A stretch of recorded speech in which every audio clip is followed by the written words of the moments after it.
أو كما قال عليه الصلاة والتسليم.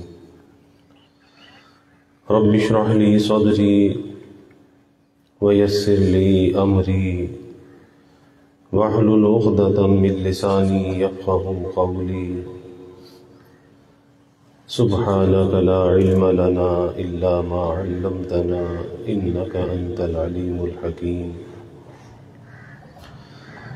إن الله وملائكته يصلون على النبي يا أيها الذين آمنوا صلوا عليه وسلموا تسليما.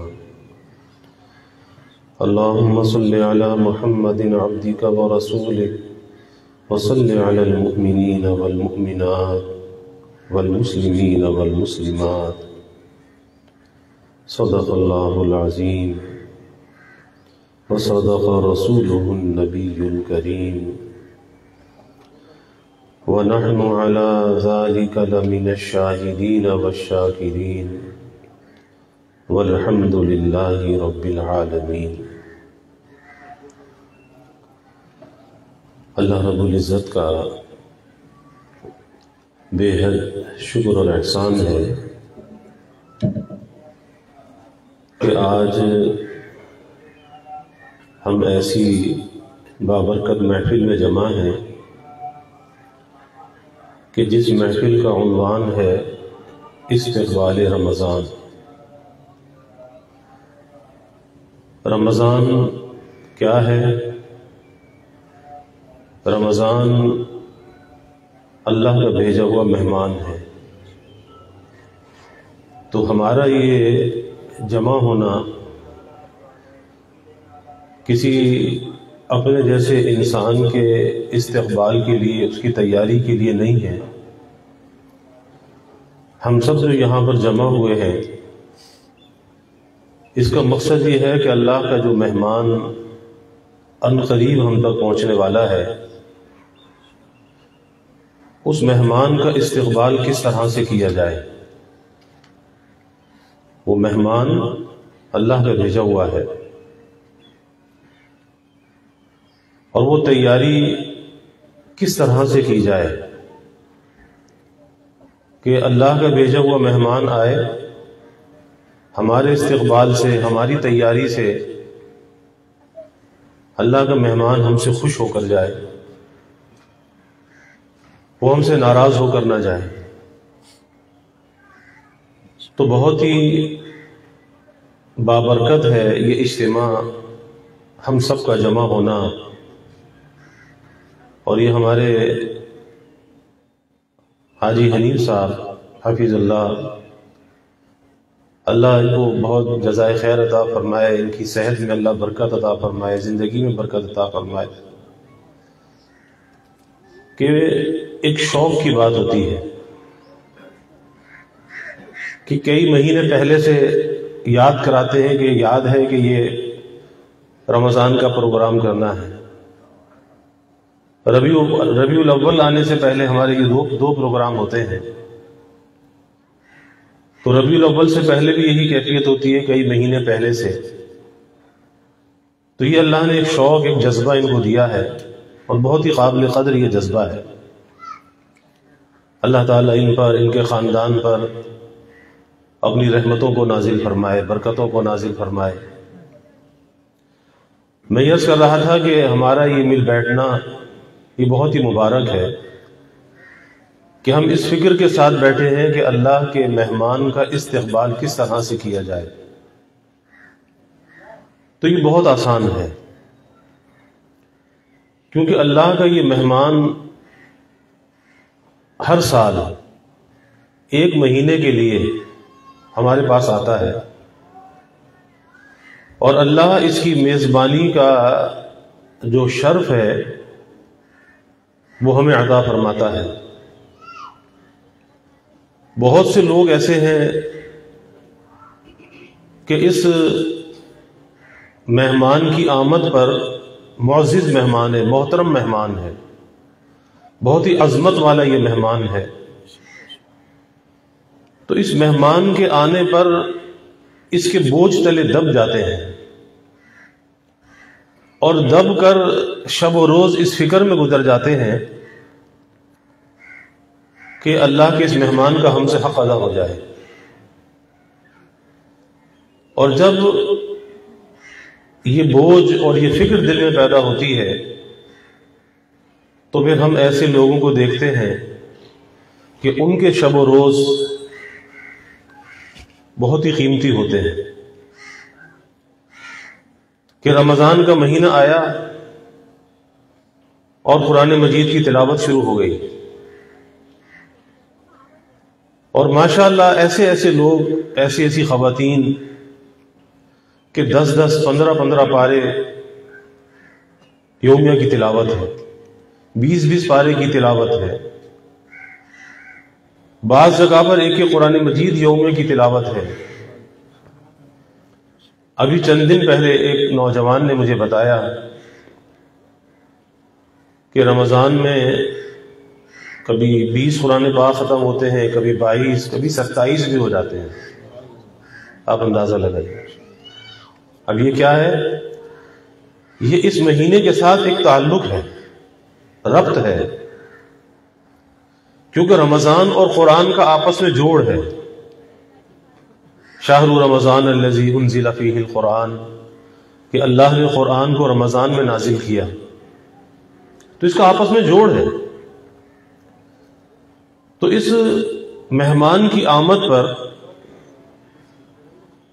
اتنا اس سے طبیعت مانوس ہو جاتی ہے، طبیعت کو انس ہو جاتا ہے کہ پھر وہ شب و روز قرآن مجید کی تلاوت میں گزرتے ہیں، اللہ سے مناجات میں گزرتے ہیں، گناہوں سے بچ کر گزرتے ہیں. کیونکہ یہاں پر یہ بات ذہن میں رکھیے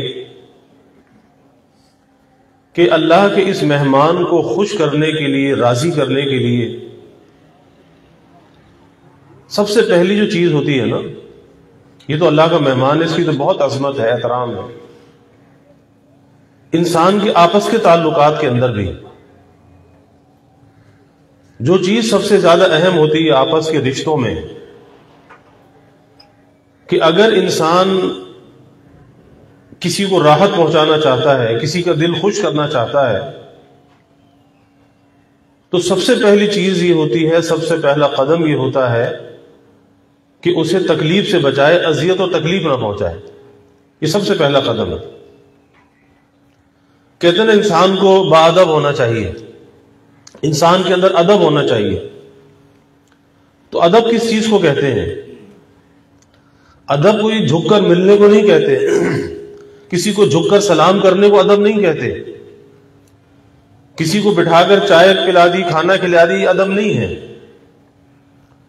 ادب اس کو کہتے ہیں کہ اپنی ذات سے کسی کو تکلیف نہ پہنچے، یہ ادب ہے، یہ ادب ہے.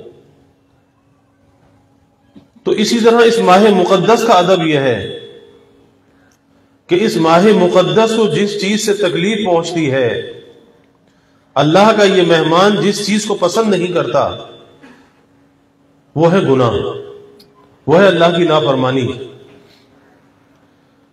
کیونکہ یہ مہینہ تو پاک کرنے کے لیے آ رہا ہے. رمضان کے معنی ہی یہ ہے کہ گناہوں کو جلا کر ختم کر دینے والا. اور گناہ کیا ہے؟ گناہ ایک نجاست ہے، گندگی ہے، اور یہ مہینہ اس نجاست اور گندگی سے ہمیں پاک صاف کرنے کے لیے آ رہا ہے. تو اللہ تو اتنا بڑا فضل فرمائے کہ ایک عظیم مہمان ہمارے پاس بھیج دیں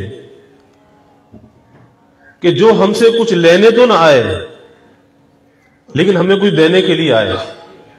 یہ ہم سے کیا لینے آتا ہے؟ کچھ لینے نہیں آتا. یہ مہینہ ہمیں کچھ دینے کے لیے آتا ہے.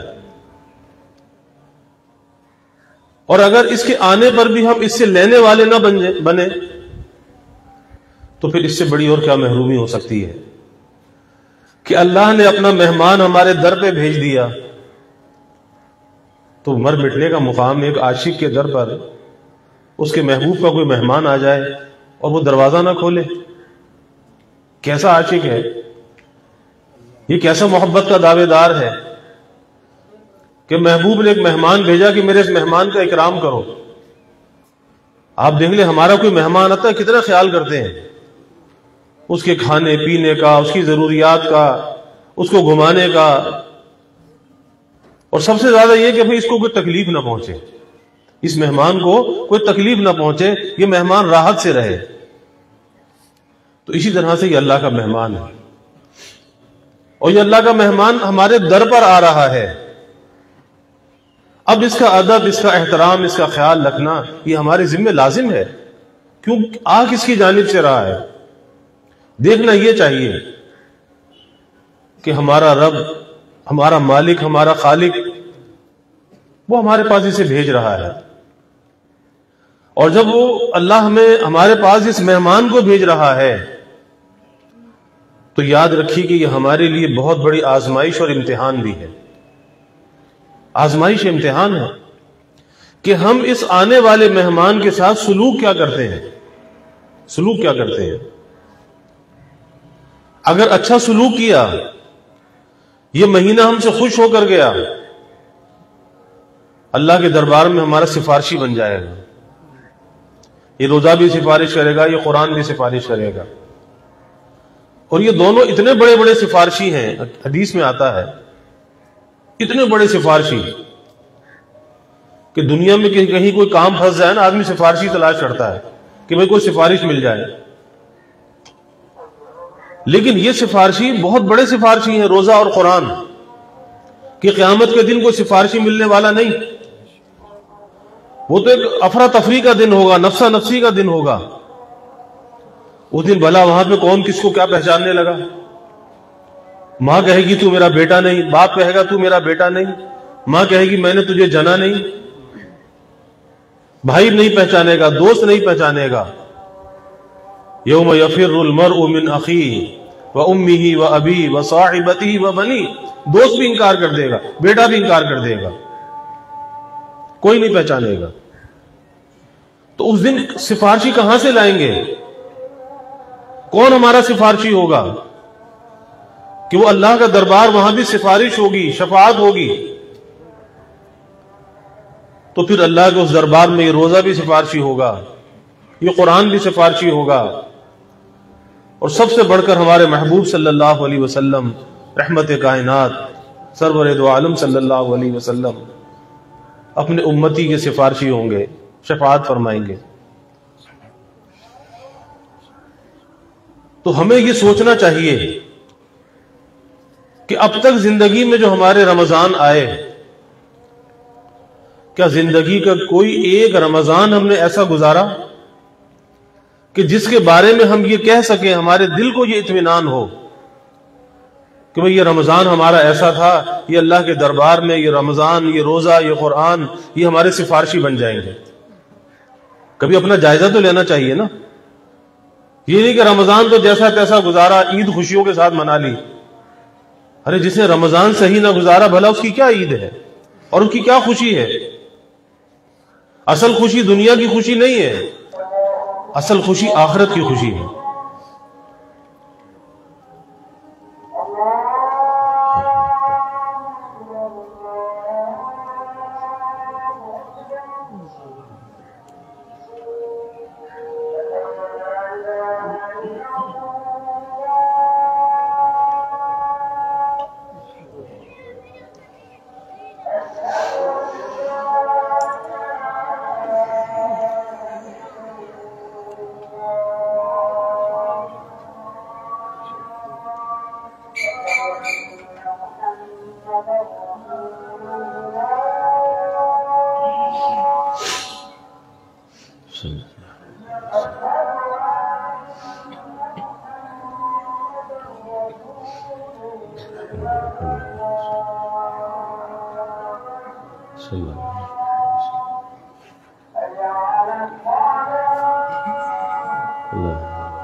تو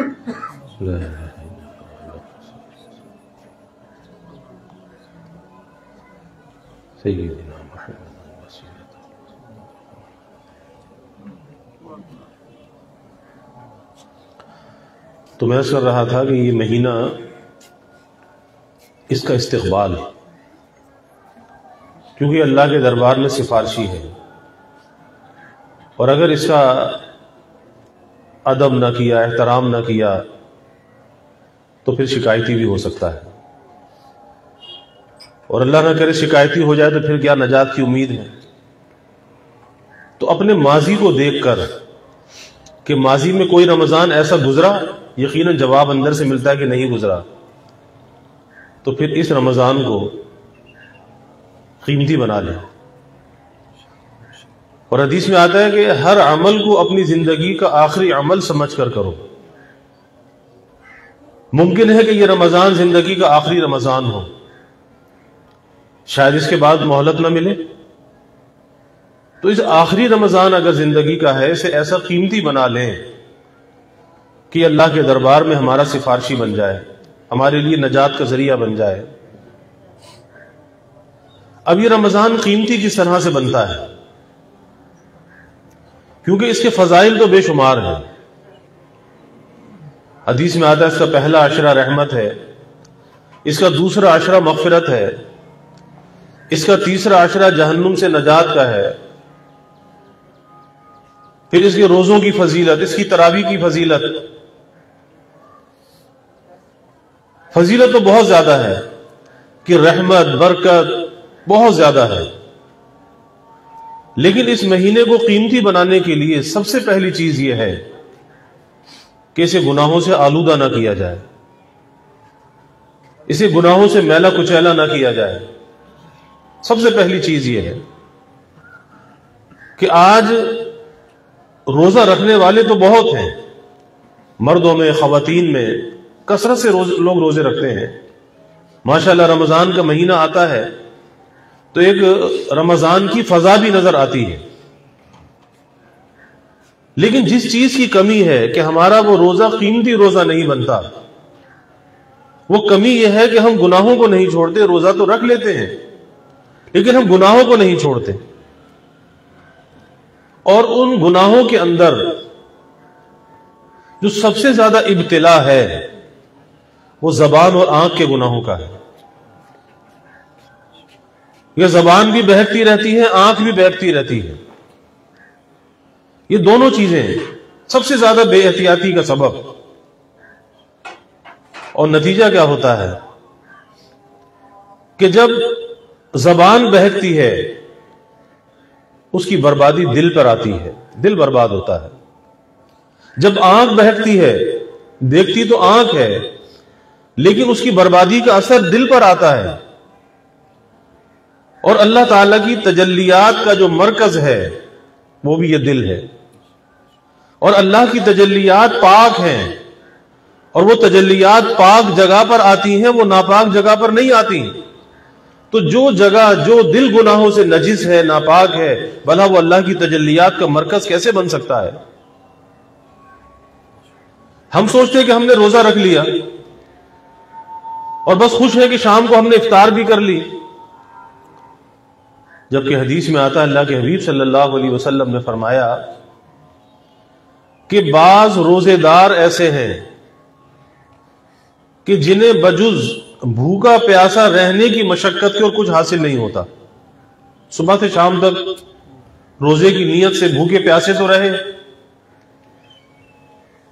مشقت تو برداشت کی، لیکن انہیں حاصل کچھ کیوں نہیں ہوتا کہ وہ روزہ رکھ کر گناہوں کو نہیں چھوڑتے۔ فریضہ سر سے ساقط ہو جانا یہ الگ بات ہے، لیکن اس عمل کی خیر و برکت کا مل جانا، اس کے انوار کا مل جانا، یہ ایک الگ بات ہے۔ اور وہ خیر و برکت، وہ انوار، وہ تجلیات جب ملتی ہیں کہ جب آدمی گناہوں کو چھوڑتا ہے۔ تو اللہ کے حبیب صلی اللہ علیہ وسلم نے فرمایا کہ بہت سے روزے دار ایسے ہیں کہ جنہیں بھوکا پیاسا رہنے کی مشقت کے سوا کچھ حاصل نہیں ہوتا۔ اسی طرح فرمایا کہ بہت سے شب بیدار ایسے ہیں، راتوں کو جاگنے والے۔ آج راتوں کو جاگنے والے بہت ہیں، لیکن وہ جاگنا لا یعنی ہے، فضول ہے، بے معنی ہے۔ تو بہت سے شب بیدار ایسے ہیں، اللہ کے حبیب صلی اللہ علیہ وسلم فرماتے ہیں کہ جنہیں وجود جاگنے کی مشقت کے اور کچھ حاصل نہیں ہوتا۔ رات کو جاگے لیکن لہو و لعب کے ساتھ جاگے، فضولیات کے ساتھ، ایک دوستوں کی بیٹھک کے ساتھ، چایوں کے ڈھابوں پر، نہ معلوم کہاں کہاں، اور وہ بیٹھ کر کیا کیا؟ وہاں پہ گپے لگائیں، وہاں پہ غیبتیں کی۔ تو کیا حاصل ہوا؟ جاگے تو صحیح، جاگنے کی مشقت تو برداشت کی، لیکن حاصل کیا ہوا؟ آپ دیکھ لیں کتنی بڑی بڑی راتیں آتی ہیں، ابھی شب برات کی رات گزری ہے، نام تو ہوتا ہے کہ ہم جاگ رہے ہیں۔ ارے بھائی، جاگنے کا مقصد تو رجوع اللہ ہوتا ہے، اور اس میں کوئی ساری رات کا جاگنا شرط نہیں ہوتا، کہ جتنی آپ کو ہمت ہے اتنا آپ شب بیداری کا اہتمام کر لیں، لیکن اصل چیز یہ ہے کہ اس رات کو فضولیات میں ضائع نہ کریں۔ اکثر لوگ میلے ٹھیلے کے اندر پوری رات کو ضائع کر دیتے ہیں، نام تو ہوا کہ ہم نے رات جاگ کر گزاری، لیکن کام کچھ نہیں بنا۔ کام تو بنتا ہے رجوع اللہ سے، اور رجوع اللہ تو ہوا نہیں، تو پھر کیا حاصل ہوا؟ ایک دکھلاوے کا جاگنا تو ہوا۔ تو آج یہی ہو رہا ہے کہ ایک دکھلاوے کا جاگنا تو بہت زیادہ ہے، لیکن وہ کارآمد نہیں ہے، مفید نہیں ہے۔ اور سب سے بڑی بات کیا ہے کہ وقت کا ضیاع ہے، وقت کا ضیاع، اپنے وقت کو ضائع کرنا۔ اور آج بات کہنی پڑتی ہے کہ جو چیز نقصان کی ہو اس کا ذکر بار بار کرنا چاہیے، تاکہ لوگوں کو پتہ تو چلے کہ یہ نقصان کا کام ہے۔ وقت کا جو ضیاع ہے نا، وقت کو ضائع کرنا، آج سب سے بڑا سبب اس کا یہ موبائل فون ہے۔ موبائل فون ہے، خلوت میں، جلوت میں، مسجد میں، گھر پر، دکان پر، آج کسی چیز پر انسان کی توجہ نہیں ہے، توجہ ہے تو اس موبائل پر ہے۔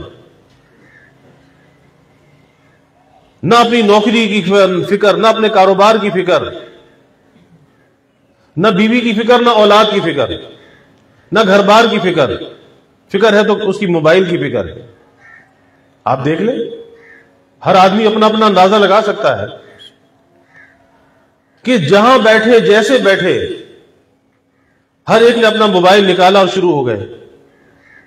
نہیں پتا کہ کون کہاں بیٹھا ہے، کیسے بیٹھا ہے، آپس میں کیا تعلق ہونا چاہیے، نہیں معلوم۔ تو آج سب سے زیادہ وقت کا جو ضیاع ہے اس موبائل فون کے ذریعے سے ہے۔ کبھی ایسا بھی تو ہو سکتا ہے نا کہ اس میں قرآن مجید ڈاؤن لوڈ کر لیں، اور یہ بھی تو ہو سکتا ہے نا اس کا مثبت استعمال ہے۔ ابھی تو منفی ہے نا، جب کھولا تو فیس بک کو کھولا، یوٹیوب کو کھولا، انسٹاگرام کو کھولا، اور جب کھولا تو گھنٹوں اس کے اندر برباد کر دیے، وقت کا پتہ بھی نہ چلا۔ تو یہ بھی تو ہو سکتا ہے کہ قرآن مجید اس پر ڈاؤن لوڈ کر لیں، آپ اتنے ہی شوقین ہیں اسکرین کے، تو اس اسکرین کو کسی کارآمد کام میں لے لیجئے کہ جہاں پر آپ بیٹھے قرآن مجید کھول لیں، اس کی تلاوت شروع کر دیں۔ جہاں فارغ اوقات ہیں، فارغ وقت ہے، تو یہ کام بھی تو ہو سکتا ہے نا کہ اس اسکرین کو دیکھنے کا جو ایک چسکا ہے، ایک نشہ ہے، وہ بھی پورا ہو جائے گا، لیکن اس کا مصرف صحیح ہو جائے گا۔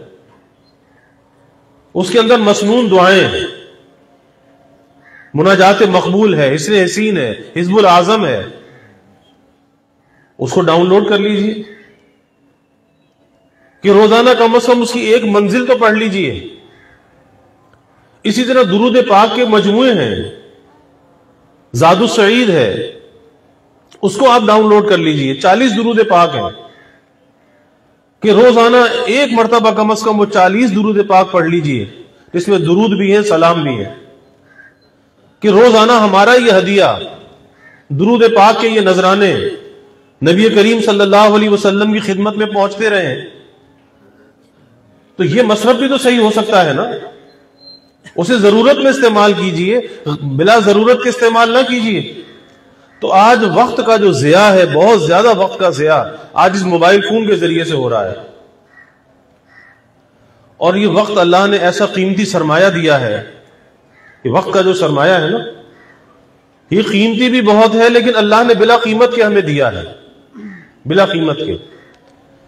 لیکن یہ سوچنا چاہیے کہ یہ وقت جو بلا قیمت کے ہمیں ملا ہے، یہ ہے بہت بڑی آزمائش، بہت بڑا امتحان، کہ اتنی قیمتی چیز وقت، زندگی، اللہ نے اس کا کوئی عوض ہم سے نہیں لیا، اس کا کوئی معاوضہ ہم سے نہیں لیا کہ اتنے پیسے دو تو اتنی زندگی تمہیں دیتا ہوں، نہیں، کچھ بھی نہیں، اللہ نے بلا کسی قیمت کے دی ہے، لیکن اسے بنایا ہے امتحان کی چیز، آزمائش کی چیز۔ یہ زندگی کو کھیل تماشا نہیں ہے، یہ زندگی آزمائش کی چیز ہے، امتحان کی چیز ہے، کہ دنیا میں جیسے چاہے تو گزار لے، کہتے نا جی ہماری مرضی ہے، بس من چاہی گزارنی ہے، جیسے چاہے ہم گزارے، تو ٹھیک ہے تو جیسے چاہے گزار لے، لیکن مرتے کے ساتھ ہی تیرا حساب کتاب شروع ہو جانا ہے۔ کس چیز کا حساب ہوگا؟ اس زندگی کا حساب ہوگا، اس زندگی کا، کہ کہاں گزار کر آیا اس زندگی کو، کس کھیل تماشوں کی نظر کر دیا۔ تجھے تو کسی مقصد کے لیے زندگی دی گئی تھی، اور تیرے پیدا کرنے والے رب نے مقصد بھی بیان کر دیا تھا کہ اس کا مقصد کیا ہے، وَمَا خَلَقْتُ الْجِنَّ وَالْإِنسَ إِلَّا لِيَعْبُدُونَ، کہ اس کا مقصد سوائے اس کے اللہ کی عبدیت، اس کی غلامی، اس کی بندگی، اس کا کوئی اور مقصد نہیں ہے۔ تو تجھے تو یہ زندگی اس لیے دی گئی تھی کہ تو نے اس کے ذریعے سے اپنے رب کے حق کو ادا کرنا ہے، اور اس رب کی نسبت سے جس کا بھی حق ہے وہ بھی ادا کرنا ہے۔ لیکن آج نہ رب کا حق ادا ہوتا اور نہ بندوں کا حق ادا ہوتا۔ زندگی ہے کہ بہتے پانی کی طرح آب رواں ہے، گزرتی چلی جا رہی ہے۔ کبھی سوچنا تو چاہیے کہ زندگی کے کتنے سال گزر گئے، کوئی 40 میں، کوئی 50 میں، کوئی 60 میں، کتنا گزر گیا، اور نہ معلوم کب زندگی کی شام ہو جائے، پیغام اجل آ جائے، تو اللہ کے سامنے جائیں گے تو کیا چیز لے کر جائیں گے؟ کیا اللہ کے سامنے ہم پیش کریں گے؟ ڈرنے کا مقام ہے، سوچنا ضرور چاہیے۔ زندگی کو تماشا نہیں ہے، کھیل نہیں ہے، اس لیے کہ اس کا حساب دینا ہے، حساب دینا ہے، اور جس چیز کا حساب دینا ہو نا تو بڑی فکر ذہنوں پہ سوار ہوتی ہے۔ آج بہت سی چیزوں کا فکر ہمارے ذہنوں پر ہے۔ ایک طالب علم کا امتحان آ جائے نا، اس کی نیندیں اڑ جاتی ہیں امتحان کے لیے، تو بھائی یہ تو دنیا کا امتحان ہوتا ہے۔ کتنی انسان تیاری کرتا ہے، کتنا دعاؤں کے لیے کہتا ہے کہ یہ دعا کرے کہ اس امتحان میں کامیاب ہو جاؤں، تو یہ زندگی کا بھی تو امتحان ہونا ہے۔ کبھی سوچا اس زندگی کے امتحان میں کامیابی کیسے ہوگی؟ کامیابی صرف عمل سے ہوگی، کامیابی صرف عمل سے ہوگی، اور اس عمل سے ہوگی جو اللہ کو راضی کرنے کے لیے کیا گیا ہوگا، جس میں ریا نہ ہو، دکھلاوا نہ ہو، نام و نمود نہ ہو، شہرت نہ ہو، اس عمل سے نجات ہوگی۔ تو یہ ماہ رمضان ہر سال آتا ہے، یہ کس لیے آتا ہے؟ ہمیں جگانے کے لیے آتا ہے، ہمیں بیدار کرنے کے لیے آتا ہے کہ اٹھو، جاگو، بیدار ہو جاؤ، اپنی غفلت کو دور کر لو، بیدار کرنے کے لیے آتا ہے۔ اور یاد رکھیے کہ رمضان صرف اس چیز کا نام نہیں ہے کہ ہم نے روزہ رکھ لیا، تراویح پڑھ لی، اس چیز کا نام نہیں ہے۔ رمضان کی حقیقت یہ ہے کہ انسان کے اندر تزکیہ، پاکیزگی آنی چاہیے۔ یہ تو تزکیے کے لیے آتا ہے، پاک کرنے کے لیے آتا ہے۔ ہم نے صرف یہ سوچا کہ روزہ رکھ لیا بس کافی ہے، تراویح بھی جیسی تیسی پڑھی، نہ پڑھی۔ کتنا لوگ بے دلی کے ساتھ نماز تراویح کو پڑھتے ہیں، کتنا بے دلی کے ساتھ اللہ کے قرآن کو سنتے ہیں۔ ارے جہاں اللہ کا قرآن پڑھا جاتا ہے، اللہ کی طرف سے رحمتیں نازل ہوتی ہیں، ملائکہ کا نزول ہوتا ہے، اور جہاں ملائکہ آتے ہیں رحمت اور برکت کو لے کر آتے ہیں۔ اور تراویح میں کیفیت یہ ہوتی ہے کہ پیچھے بیٹھے باتیں کر رہے ہیں کہ بس جب امام رکوع میں گیا تو جلدی سے کھڑے ہو کر رکوع میں چلے گئے۔ کس کو دھوکہ دے رہے ہیں؟ اللہ دیکھ رہا ہے کہ اس کے دل میں عظمت ہے یا نہیں ہے۔ اور ایسے ایسے بوڑھے ضعیف لوگ بھی ہوتے ہیں کہ جن کے دل میں اللہ کے اس قرآن کی عظمت ہوتی ہے، پہلی صف میں کھڑے ہو کر اللہ کا قرآن سنتے ہیں۔ یہ کوئی کھیل تماشا نہیں ہے، اللہ کا قرآن ایک حقیقت ہے، اللہ کا قرآن اندر سے نکلا ہوا ہے، یہ کلام اللہ ہے، یہ کتاب نہیں ہے، کلام اللہ ہے، اللہ کے اندر کی چیز ہے، یہ مخلوق نہیں ہے۔ اور جہاں اللہ کا یہ کلام پڑھا جاتا ہے وہاں پر اللہ کی تجلیات کا نزول ہوتا ہے، اور ہم بے دلی کے ساتھ بیٹھے باتیں کر رہے ہوں۔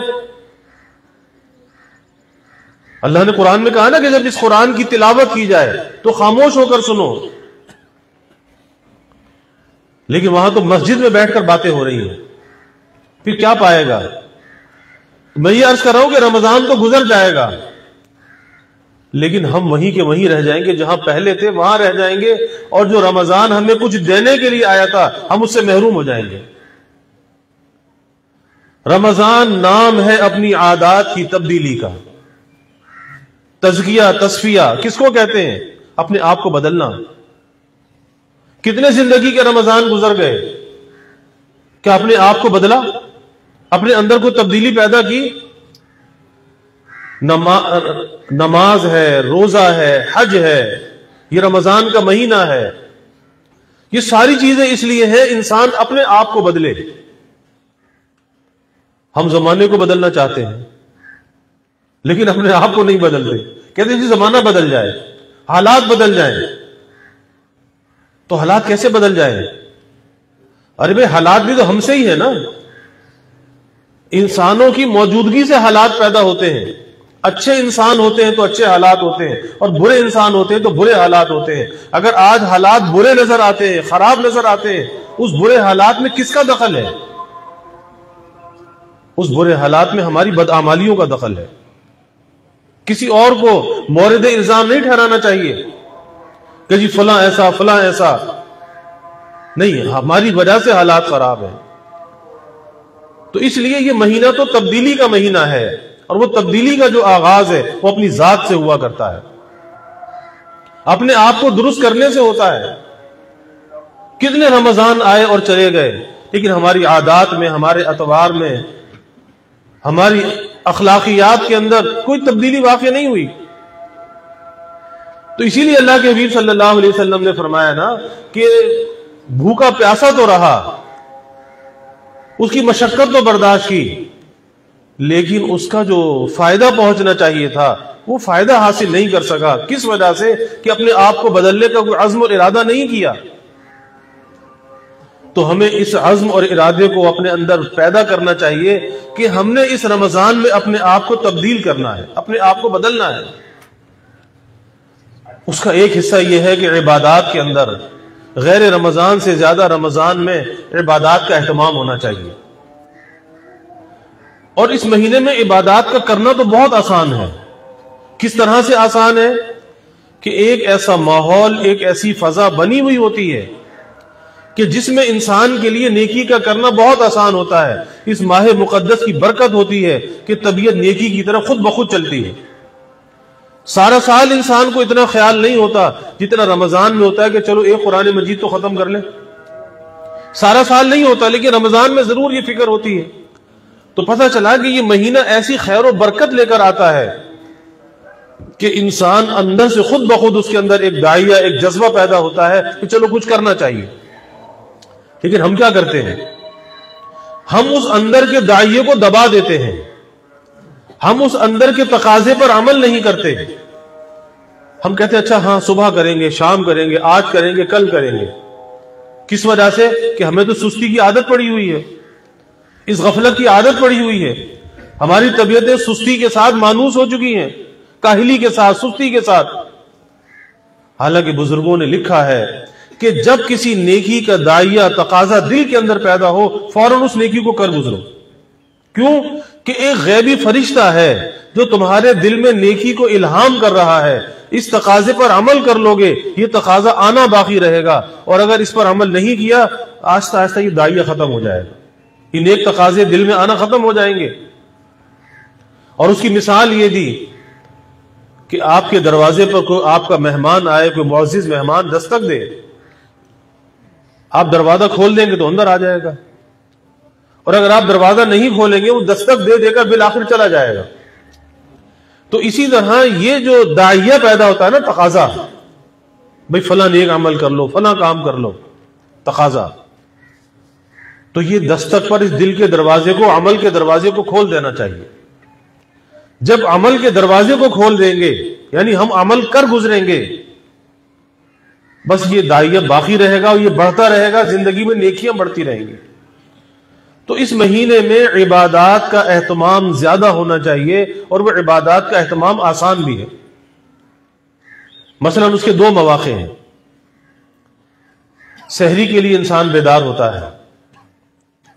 اب اس وقت جب کھانے پینے کی فکر ہوتی ہے تو بھائی اس وقت وضو کر کے چند رکعت تہجد کی پڑھیں. اور یہ سحری کا وقت تو اتنا قیمتی وقت ہے، یہ رات کا اخیر حصہ. کہتے ہیں نا شب برات میں، شب قدر میں اللہ تعالیٰ آسمان دنیا پہ نزول فرماتے ہیں.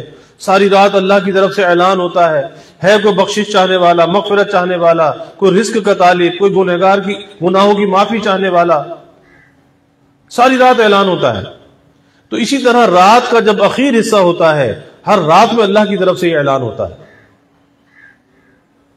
اسی لیے کہا کہ ہر شب قدر است اگر قدر بدانی، کہ بھائی اگر قدردان ہے نا، اس قدردان کے لیے ہر رات شب قدر ہے، ہر رات شب قدر ہے. اور حضرت عبداللہ ابن مسعود رضی اللہ تعالی نے تو یہ بات فرمائی، فرمایا کہ اگر تم شب قدر کو تلاش کرنا چاہتے ہو تو سارے سال کی راتوں میں تلاش کرو، سارے سال کی راتوں میں. یہ بات فرمائی، خالی رمضان کے ساتھ مخصوص نہیں، آخری عشرے کی طاق راتوں کے ساتھ مخصوص نہیں، فرمایا کہ سارے سال کی راتوں میں تلاش کرو، اس میں سے کوئی رات شب قدر کی ہوگی. تو حضرت ابی بن کعب رضی اللہ عنہ کو جب یہ پتا چلا تو انہوں نے فرمایا کہ بھئی اس سے ابن مسعود رضی اللہ عنہ کا مقصد یہ ہے کہ لوگ ہر رات کی قدر کریں، ورنہ شب قدر رمضان کی 27ویں رات میں ہوتی ہے. لیکن اس طرح متوجہ تو کیا، تو ہر شب قدر است اگر قدر بدانی، کہ بھئی قدردان کے لیے ہر رات شب قدر ہے، ہر رات شب قدر ہے. تو رات کو تہجد کا اہتمام، اور وہ گھڑی، وہ وقت جو ہوتا ہے وہ دعاؤں کی قبولیت کا خاص موقع ہوتا ہے، خاص موقع ہوتا ہے.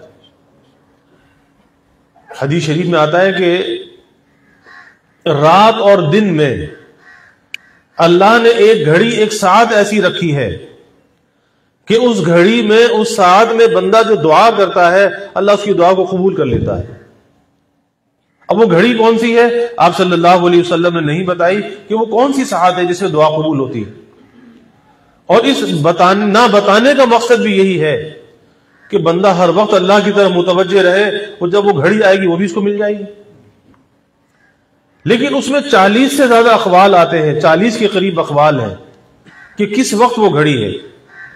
اور اس میں سب سے اہم جو موقع ہے وہ رات کا یہ اخیر حصہ ہے. اسی طرح سے جمعے کے دن کے بارے میں آتا ہے کہ جمعے کے دن جو دعا قبول ہوتی ہے اس میں بھی 40 کے قریب اقوال ہیں، لیکن اس میں سب سے اہم جو وقت ہے وہ غروب آفتاب کا وقت ہے. اس وقت اللہ تعالیٰ دعا قبول فرماتے ہیں. تو اس تہجد کے وقت اللہ سے مانگو. آج ہر آدمی پریشان ہے، مشکلات کا شکار ہے، مہنگائی، گرانی، بے روزگاری کس قدر بڑھتی چلی جا رہی ہے. ہم مہنگائی کا رونا روتے ہیں، پریشانیوں کا رونا روتے ہیں. اور یاد رکھیے کہ یہ مہنگائی، یہ پریشانی، یہ ساری چیزیں یہ ہمارے نزدیک بہت بڑی ہیں، لیکن اللہ کے نزدیک اس کی کوئی حیثیت نہیں ہے. اگر ہم اللہ سے رجوع کریں، اللہ چاہے آن کی آن میں حالات کو بدل سکتا ہے. لیکن ہم رجوع کرنے والے تو بنے. خالی ہم لوگوں کے سامنے اگر روتے رہے کہ یہ پریشانی ہے، میرا گزارا نہیں ہوتا، میری تنخواہ کم ہے، میری آمدنی کم ہے، ہم لوگوں سے کہتے ہیں، کیا فائدہ ہوگا؟ کوئی فائدہ نہیں ہوگا. اور اگر یہی رونا اللہ کے سامنے روئیں، تنہائی میں، خلوت میں، کسی مخلوق کے سامنے نہ روئیں، کیونکہ مخلوق کے سامنے رونا، مخلوق کے سامنے کچھ کہنا کس کا شکوہ ہے؟ اللہ کا شکوہ ہے. آپ اللہ کا شکوہ مخلوق سے کر رہے ہیں. یہ معمولی بات نہیں ہے، ڈرنے کا مقام ہے کہ روزی کا رازق تو اللہ ہے، اور ہم لوگوں سے کہہ رہے ہیں جی میری تو روزی بڑی تنگ ہے. شکوہ کس کا کر رہے ہیں؟ اللہ کا کر رہے ہیں. نہ معلوم اگر آپ کی روزی کم ہے اللہ کی کیا حکمت ہے. اللہ کی حکمت کو کون جان سکتا ہے؟ حدیث میں آتا ہے نا، حدیث پاک کا مفہوم ہے کہ اللہ بعض لوگوں کے ایمان کو مال لے کر بچاتا ہے اور بعض کے ایمان مال دے کر بچاتا ہے. نہ معلوم اللہ کی کیا حکمت ہے، ہم لوگوں سے شکوہ کر رہے ہیں۔ ہاں، اللہ سے مانگنا چاہیے، اللہ کے سامنے اپنی مشکل کو رکھنا چاہیے، پھر دیکھیں کہ اللہ دل میں اطمینان بھی ڈال دے گا۔ دعا کا سب سے بڑا فائدہ یہ ہوتا ہے کہ جب بندہ اپنی حاجت، اپنی مشکل اللہ کے سامنے پیش کر دیتا ہے، دل کا بوجھ ہلکا ہو جاتا ہے۔ ایسا